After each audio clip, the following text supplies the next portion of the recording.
Hello everyone, welcome to my channel. Keep it simple but significant. I am your host Sasi. Let's start today's discussion. आपको video का PDF चाहिए तो comment section में link मिल जाएगा, आप Telegram group join कर सकते हैं. Which pass connects Sikkim with Tibet was closed after the Chinese aggression on India in 1962 but was reopened in 2006 as the governments of the two countries decided to enhance their trade through land routes. तो 1962 में भारत चीन का युद्ध हुआ था, आपको पता होगा. तो उसमें जो सिक्किम और तिब्बत के बीच का ये पास है उसको बंद कर दिया गया था, लेकिन 2006 में इसको फिर से ओपन किया गया. दोनों गवर्नमेंट ने मिलकर डिसाइड किया, दोनों देश की गवर्नमेंट ने. तो ये कौन सा पास है? तो ये है नाथुला. Answer is B. ये रहा आपका नाथुला. सिक्किम और आपके चाइना वाले बॉर्डर पे है नाथुला. ओके.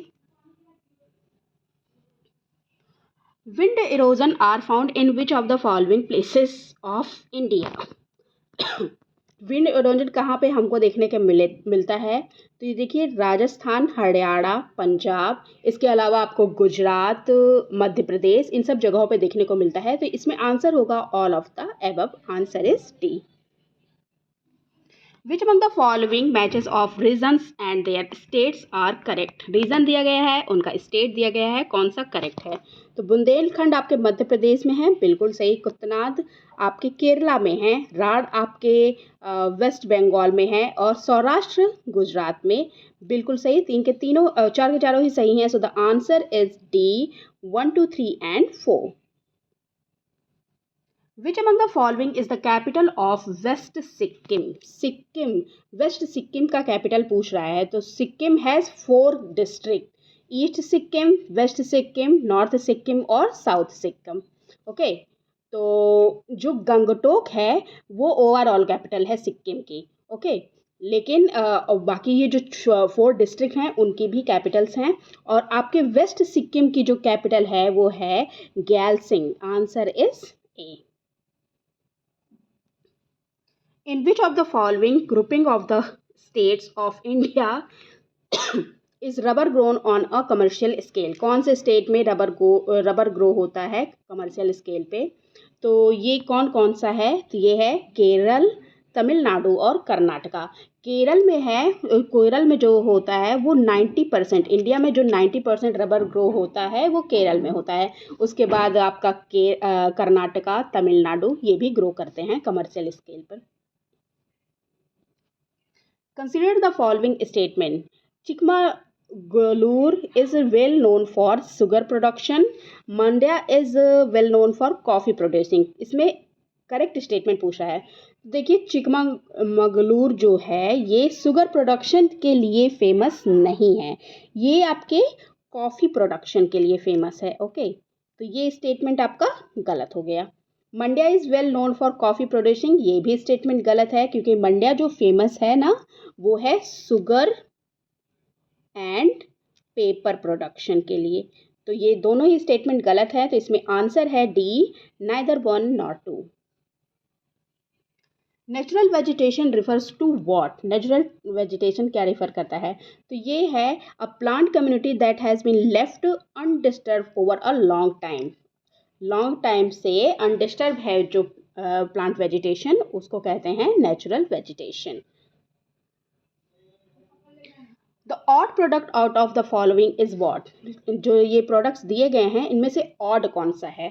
तो देखिए, कस्टर्ड सीड ये ऑड प्रोडक्ट है. बाकी ये जो सारे तीनों हैं ये ऑयल सीड्स हैं बाकी, और ये कस्टर्ड सीड आपका ऑयल सीड नहीं है.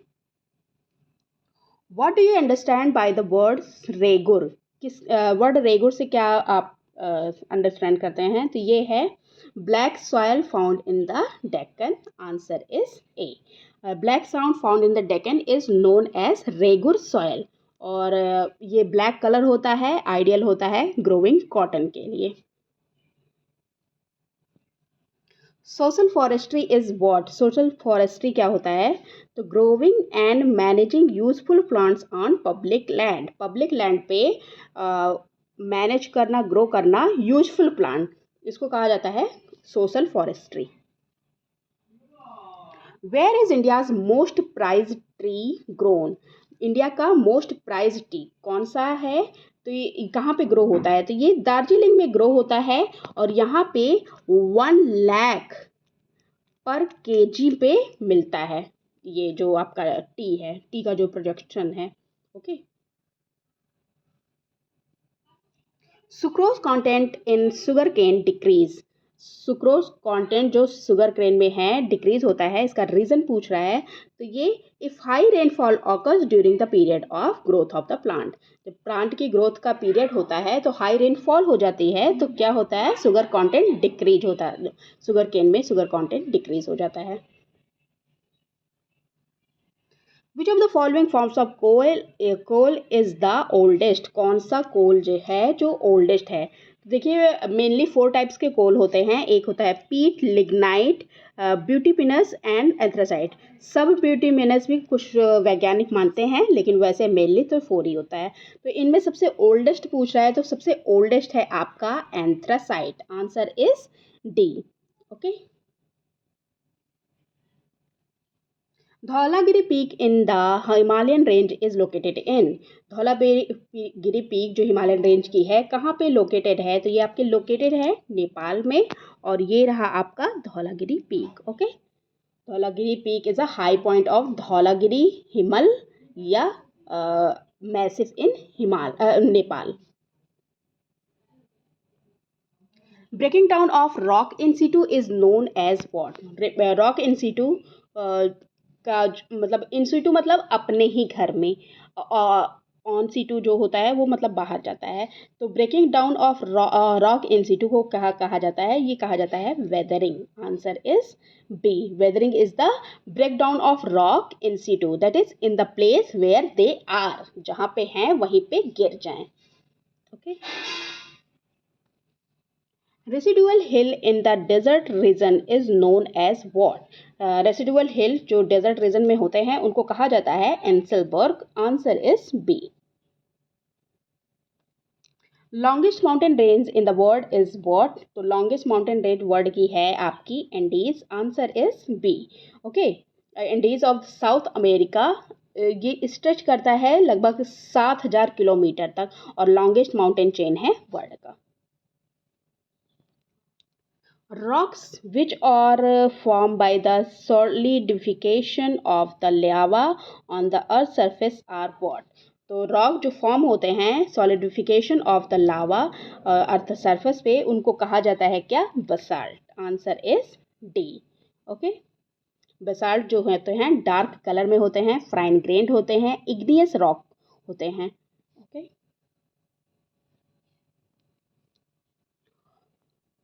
Of the floating iceberg in the sea, the portion remaining above the sea is what?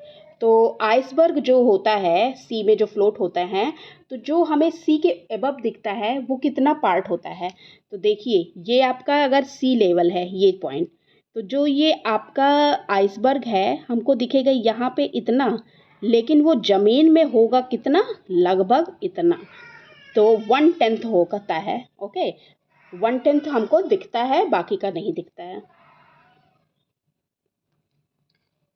Which of the following city is known as the eternal city? कौन सी city को हम eternal city के नाम से जानते हैं? तो ये है रोम। रोम कहाँ है? इटली में। Okay. Rome is called the eternal city because this city had long and influential art and architecture and culture. Okay, that's all for today. If you like my video, please do like, comment, share and subscribe. Thank you.